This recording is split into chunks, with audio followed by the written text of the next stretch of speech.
रामकृष्ण हरी माऊली. जय जय रामकृष्ण हरी. गुरुवर ब्रह्मा गुरुवर विष्णू गुरुवर देव महेश्वरा गुरु साक्षात परब्रह्म तस्मै श्री गुरवे नमः. रामकृष्ण हरी माऊली. आज आपण संत तुकाराम महाराजांनी गुरु कसा असावा आणि कसा नसावा याबद्दल आपल्याला अभंगांमधून मार्गदर्शन केलेलं आहे. आणि गुरु जो असतो तो गुरु नेमकं काय या संस्कृत श्लोकामध्ये आपल्याला सांगितलेलं आहे. गुरु म्हणजे अज्ञान रूपी अंधकार दूर करणारा तो गुरु. ज्याच्यापासून आपण काहीतरी शिकतो तो आपला गुरु. शिकवणारा असतो. आपलं जे अज्ञान असते ते अज्ञान दूर करणारा असतो तो आपला गुरु. तेव्हा सर्वात प्रथम आई वडिलांना सर्वात श्रेष्ठ गुरु मानलं जाते. ते जन्मदाते तर असतातच, परंतु आपल्या शिक्षणाची खरी सुरुवात जी होते ती आई वडिलांपासून होती माऊली.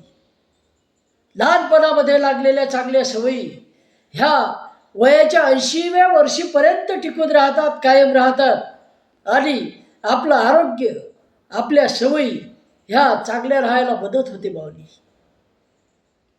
हे महत्त्व आहे या आईवडिलांचं, आपल्या गुरूंचं. त्यानंतर ज्ञानदान करणारे शिक्षक. पूर्वी गुरुकुल पद्धती होती, आता शाळा आहेत, कॉलेजेस आहेत. यामध्ये शिकवणारे गुरु जे अभ्यास करतात आपल्या विषयाचा आणि आपल्याला ज्ञान देतात ते आपले गुरु होतात. त्यानंतर आपल्या जीवनामध्ये कसं वागावं याचं सुद्धा ज्ञान या औपचारिक अशा शिक्षणामधून मिळत असते. त्याचबरोबर नंतर सुरू होते जीवनाची शाळा. त्या जीवन जगायचं कसं हे अनेक अनुभव आपल्याला येतात आणि हे जे अनुभव असतात चांगले वाईट हे सर्व आपलं मार्गदर्शन करत असतात. चुकासुद्धा आपल्या गुरु बनतात की हे असं केलं तर असं चुकते, किंवा दुसऱ्याला ठेस लागली की मागचा शहाणा होतो, तेव्हा ते सुद्धा एका अर्थानं आपले गुरु होत असतात. ज्ञानरूपी प्रकाश निर्माण झाला म्हणजे अज्ञानरूपी अंधकार आपोआप नाहीसा होत असतो. तेव्हा सावध कसं राहावं हे आपण शिकत असतो. अनेक प्रसंगांमधून, अनेक अनुभवांमधून, आणि ते अनुभव म्हणजे आपले गुरु होतात. तुकाराम महाराज म्हणतात, आता संत तुकाराम महाराजांना हे सांगण्याची गरज का पडावी गुरु कसे नसावे. कारण आजकालच नाही, त्या काळामध्ये सुद्धा खूप मोठ्या प्रमाणावर स्तोम बांधलेलं होतं ढोंगी लोकांचं. आणि हे ढोंगी लोक काय करायचे तर अज्ञ जनतेसमोर काहीतरी चमत्कार दाखवायचे आणि चमत्काराला नमस्कार केलाच जातो, माहिती आहे तुम्हाला. आणि हे चमत्कार दाखवून लोकांमध्ये अंधश्रद्धा पसरवायचे, लोकांना लुबाडायचे.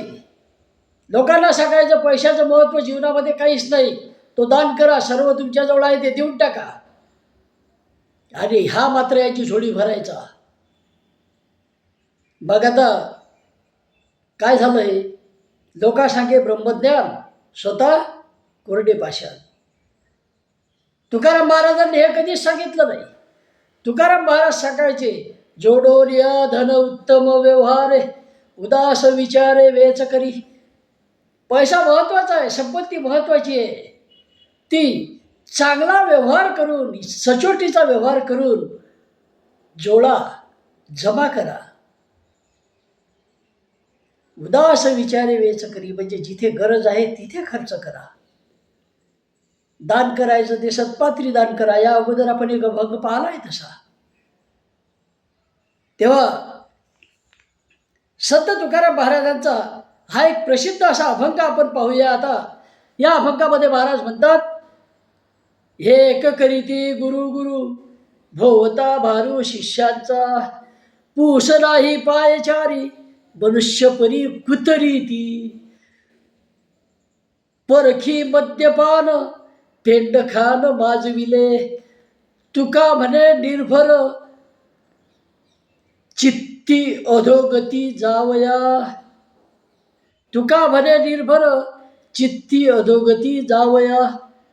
असा हा तुकाराम महाराजांचा अभंग आहे. आणि या अभंगामध्ये गुरु कसा नसावा हे महाराज सांगतात. तेव्हा पहिल्या चरणामध्ये महाराज म्हणतात, काय म्हणतात पहा, एक करीती गुरु गुरु भोवता शिष्यांचा भारू. हे जे स्तोम माजवणारे ढोगी लोक असतात, हे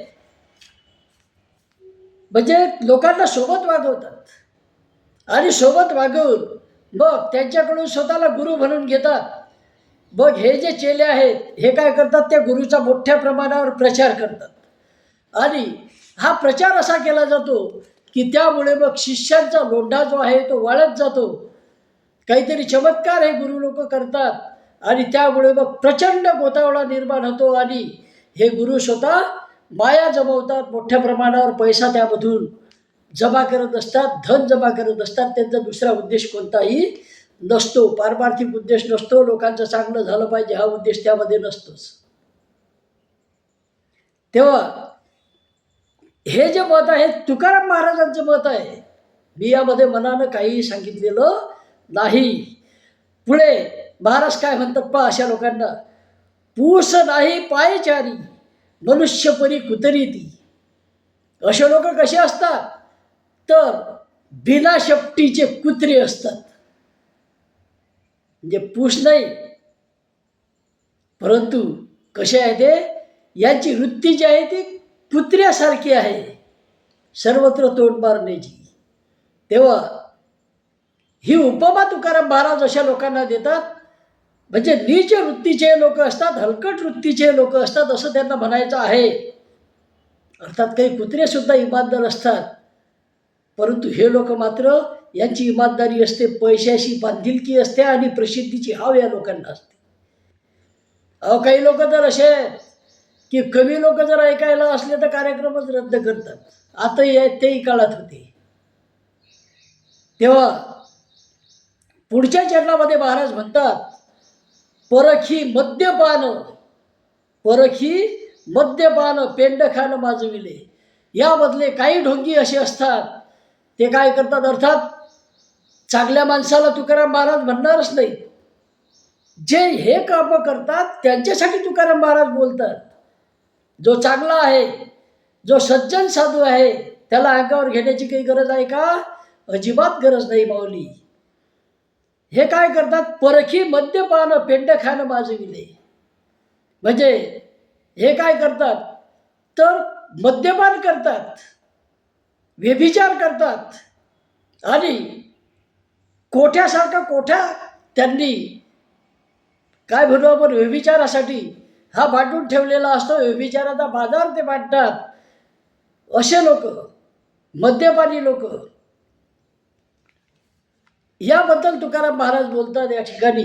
म्हणजे ढोंगी लोक जे साधूपणाचा आव आणतात, परंतु हे सर्व प्रकारचे भोग घेतात, अशा लोकांना त्यांनी म्हटलेलं आहे. मद्यपान करणाऱ्याला नाही म्हटलं, मद्यपान करणाऱ्याला म्हटलं काय नाही, परंतु वरून साधूचा आव आणायचा आणि मद्यपान करायचं, व्यभिचार करायचा, अशा लोकांना म्हटलेलं आहे.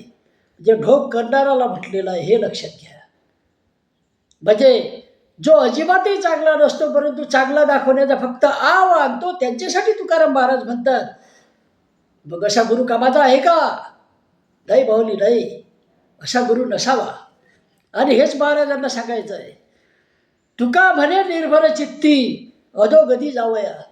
तुकाराम महाराज म्हणतात की हे जे लोक आहेत त्यांना कशाची भीतीसुद्धा वाटत नाही, काहीच वाटत नाही त्यांना.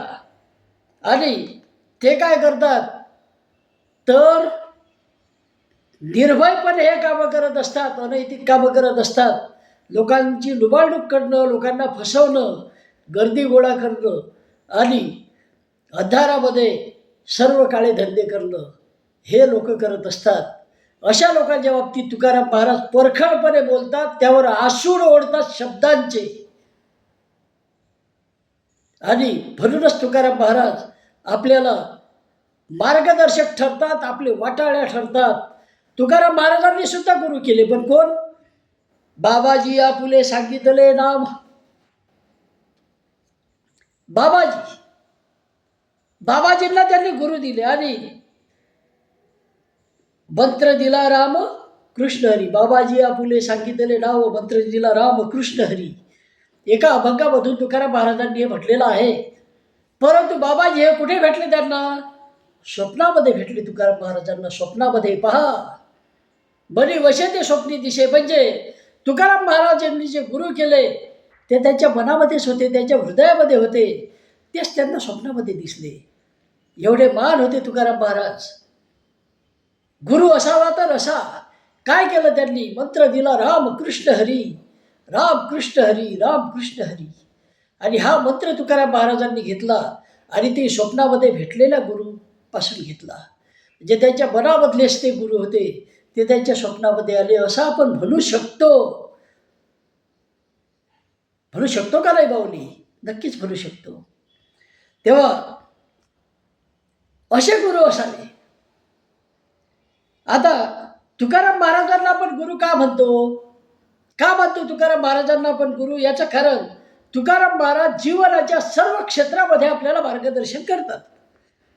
उदाहरणार्थ तुकाराम महाराज व्यवहार आपल्याला शिकवतात, जगावं कसं ते शिकवतात. जोडोनिया धन उत्तम व्यवहारे, उदास विचारे वेच करी. त्यानंतर दुसऱ्या अभंगामध्ये म्हणतात महाराज, ठेविले अनंते तैसेची राहावे, चित्ते असू द्यावे समाधान. प्रगती करावी, जरूर करावी, परंतु जे आपल्याजवळ आहे त्यामध्ये समाधान मानावं. नाहीतर चित्त जर समाधानी नसलं तर प्रगती सुरू असते. खूप काही आपल्याकडे असते, परंतु समाधान अजिबात नाही. झोप लागेल का? झोप लागणार नाही, प्रगती होणार नाही समाधान नसलं तर. मन जर आनंदी असलं प्रगतीला वाव असतो. तेव्हा हेच तुकाराम महाराज यामधून सांगतात या अभंगामधून, ठेविले अनंते तैसेची राहावे, चित्त असू द्यावे समाधान. अंधश्रद्धेचा तर कर्दन काळ होते तुकाराम महाराज. अंधश्रद्धा त्यांना पटतच नव्हत्या.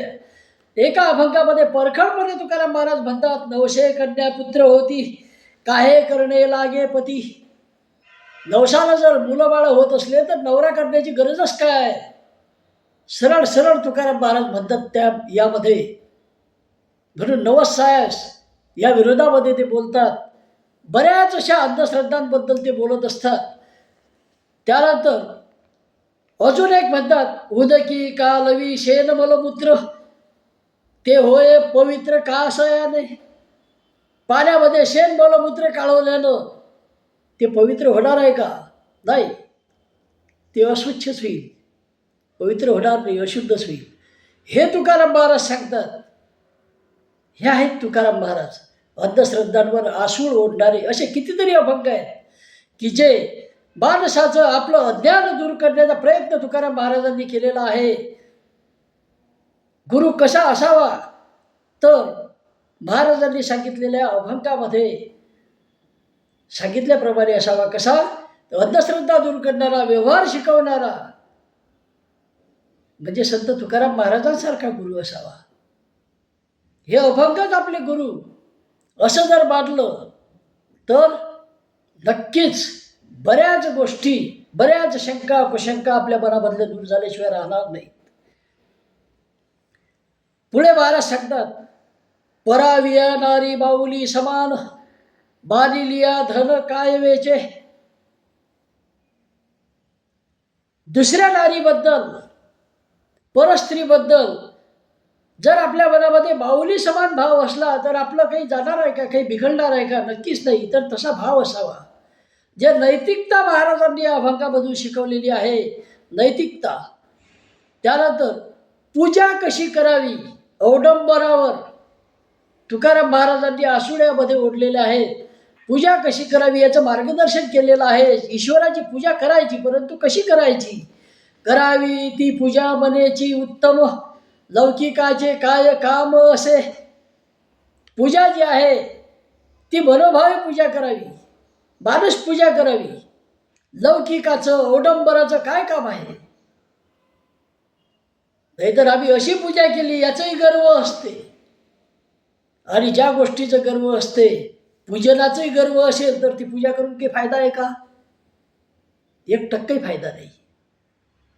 आणि तेच तुकाराम महाराज म्हणतात, अवडंबराचं काम नाही पूजा करण्यासाठी. मनोभावे पूजा करा. करावी ती पूजा मनाची उत्तम, मनेची उत्तम. अवडंबराचे काय काम असे, किंवा लौकिकाचे काय काम असे. कळावे तयाशी कळे अंतरीचे, कारण ते साचे साच अंगी. त्यानंतर नावाचा महिमा. ईश्वराच्या प्राप्तीसाठी नाव हे किती मोठं आहे, त्याचा महिमा तुकाराम महाराजांनी सांगितलेला आहे आपल्याला. नाम घेता न लगे बोल, नाम मंत्र नाही खोल. नाम घेता न लगे बोल, नाम मंत्र नाही खोल. दोची अक्षराचे काम उच्चारावे राम राम. दोची अक्षराचे काम उच्चारावे राम राम. नाही नाही वर्ण धर्म याती, नाही दौधीची सरती. नाही वर्ण धर्म याती, नामी अवघीची सरती. तुका म्हणे नाम नाही चैतन्याचे धाम. तुका म्हणे नाम नाही चैतन्याचे धाम. तुकाराम महाराज म्हणतात, नाव हे फक्त नावच नाही, तर काय, चैतन्याचं निजधाम आहे, प्रभूचं निजधाम आहे. म्हणून नाम मंत्र सोपा. प्रभूचं नाव घ्या, वाणी शुद्ध होते, वाईट विचार येत नाही, मन शांत राहते. हे तुकाराम महाराजांनी सांगितलेलं आहे. आणि पुढे कळकळीची विनंती महाराज करतात, आता तरी पुढे हाची उपदेश, नका करू नाश आयुष्याचा. म्हणजे तुम्हाला कळकळीची विनंती आहे लोक हो, की आयुष्याचा नाश करून घेऊ नका, चुकीचा गुरु निवडू नका. गुरु जो निवडाल तो पारख करून घ्या. आणि नसेल मिळत तर प्रभूचं नाव घ्या, मानस पूजा करा, ध्यानधारणा करा आपल्या ईश्वराची. हे सर्वात मोठं कार्य. आणि हे महाराजांनी यामध्ये सांगितलेलं आहे, या अभंगामध्ये, एक करीती गुरु गुरुमध्ये. तेव्हा असा हा तुकाराम महाराजांचा प्रसिद्ध असा अभंग आहे. पुढे तुकाराम महाराजांनी जी अनुभूती झाली, ती अनुभूती कोठे झाली, तर निसर्गाच्या सानिध्यामध्ये. देवजवळील भंडारा डोंगर निसर्गाच्या सानिध्यामध्ये महाराज गेले आणि तिथे तल्लीन झाले नाम स्मरणामध्ये. इतके तल्लीन झाले की त्यांना म्हणजे देहभाव जो आहे तो हरपला, देहभाव उरला नाही, तान भूक त्यांची निघून गेली. नामामध्ये तल्लीन झाले, नाव घेत राहिले ईश्वराचं. असा निसर्ग. आणि सर्वात मोठा गुरु कोणता, यावरूनही आपल्याला सांगता येते. तुकाराम महाराजांनी जो मार्ग निवडला तो निसर्गाच्या सानिध्यामध्ये ते गेले. निसर्ग हा सर्वात मोठा गुरु आहे, जो शांतपणे आणि न सांगता आपल्याला जीवनाचे धडे देत असतो. सर्वात मोठा गुरु म्हणजे निसर्ग, जो शांतपणे काहीच सांगत नाही, तरी मात्र जीवनामध्ये कसं जगावं याचे धडे तो आपल्याला देत असतो. नदी काय शिकवते, तर नदी शिकवते न थकता सतत पुढे जात राहावं. झाड शिकवते परिस्थिती कशी असो ताठ उभं राहायचं, म्हणजे डगमगायचं नाही, परिस्थितीला सामोरं जायचं, जीवन जगायचं. जीवन सर्वात महत्त्वाचं. निसर्गाची भाषा समजली की आयुष्य सोपं होतं माऊली. निसर्गाची भाषा समजली की आयुष्य सोपं होऊन जातं. फुलं बोलत नाहीत, पण सुगंध सगळं सांगून जातो. निसर्गाच्या सानिध्यात आल्यावर मन हलकं होतं. कारण निसर्ग केवळ शिक्षक नाही, तर एक चांगला मित्र आणि मार्गदर्शक आहे. आणि म्हणूनच माऊली निसर्गाच्या सानिध्यामध्ये जावं आणि मन हलकं करावं. निसर्गामध्ये जे आहे त्यापासून शिकण्याचा प्रयत्न करावा, कारण निसर्ग हा सर्वात मोठा गुरु आहे. तेव्हा हे संत तुकाराम महाराजांच्या जीवनावरून आपल्याला समजते. आणि गुरु कसा नसावा हे असे काही अभंग तुकाराम महाराजांनी सांगितलेले आहेत, त्यावरून आपल्या लक्षात येते. तेव्हा परत एकदा हा अभंग पाहूया. एक करीती गुरु गुरु भोवता भारू शिष्यांचा, पूस नाही पायचारी मनुष्य परी कुतरीती, परस्त्री मद्यपान पेंड खान माजविले, तुका म्हणे निर्भर चित्ती अधोगती जावया. रामकृष्ण हरी बावली. जय जय रामकृष्ण हरी बावली. अजूनही जर समजा सबस्क्राईब केलं नसेल तर जरूर चॅनलला सबस्क्राईब करा. रामकृष्ण हरी. जय जय रामकृष्ण हरी. जय जय रामकृष्ण.